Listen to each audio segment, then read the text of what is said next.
Bismillahir Rahmanir Rahim. Alhamdulillahi Rabbil Alameen. Wal aqibatu lil muttaqeen. Wassalatu wassalamu ala sayyidil anbiya wal mursaleen. Amma ba'd. Respected viewers, Assalamu alaikum wa rahmatullahi wa barakat. A simple point of reflection that I would like to share with you in this blessed month of Ramadan. You would have certainly noticed that Allah subhanahu wa ta'ala always wants you to have a link with the amal, with the worship that you are performing. That there should be a sense of connection, a sense of attachment, and a sense of purpose with every single act that you are performing. A simple example, when you are performing ablution, then you have an attachment with that ablution. And you are thinking at the time spiritually that as I wash my hands, as I wash my feet, as I wash my arms, I am washing away the sins that I have committed with them as well. So what this does, subhanAllah, it gives you a sense of connection. When you give zakat, it is not a financial transaction in our religion. It is a statement. And it is a very strong statement about yourself as well. Imam Ghazali rahmatullahi alayhi states that when a person is giving zakat, then he is essentially saying that, Ya Allah, I love my money and I love my wealth. But by giving this zakat, I love you even more than my money, even more than my wealth. So it now becomes a very strong statement. It gives it a sense of purpose. When it comes to fasting, as you can imagine, there needs to be a sense of purpose in this wonderful, beautiful worship that we are performing. Because if we do not think about the whole philosophy of fasting whilst we are in the month of Ramadan, then quite simply our time is just spent in hunger and thirst.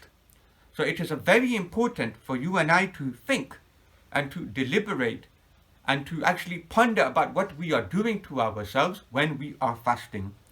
So I will just mention one or two things that we should be thinking about when we are keeping a fast for the sake of Allah subhanahu wa ta'ala. A first point that we should be reflecting upon, we should be contemplating about during the month of Ramadan, in particular when we are hungry, is that we should be reflecting on the fact that we are now fulfilling our higher desires, not our lower desires. That food and hunger are desires which are shared with animals, with beasts as well. Anger, intiqam, vengeance, animals, they have this as well. However, when we are fasting, then our attention turns away from these things.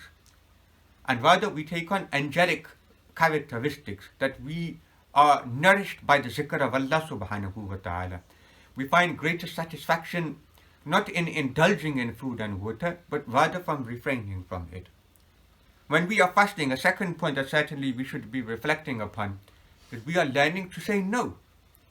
We have food in front of us throughout the day, even in the month of Ramadan. The fridges are still open. The kitchen door is not bolted shut. We can still visit the kitchen. But subhanAllah, we are learning to say no during the daylight hours in the month of Ramadan. And this itself is a very important lesson, because we live in a society, we live in a very consumer-led society where we say yes all of the time. When we want to buy something, when we want to purchase something, when we want to go somewhere, we seldom say no. For 1 month in the Islamic calendar, subhanAllah, we are learning to say no again.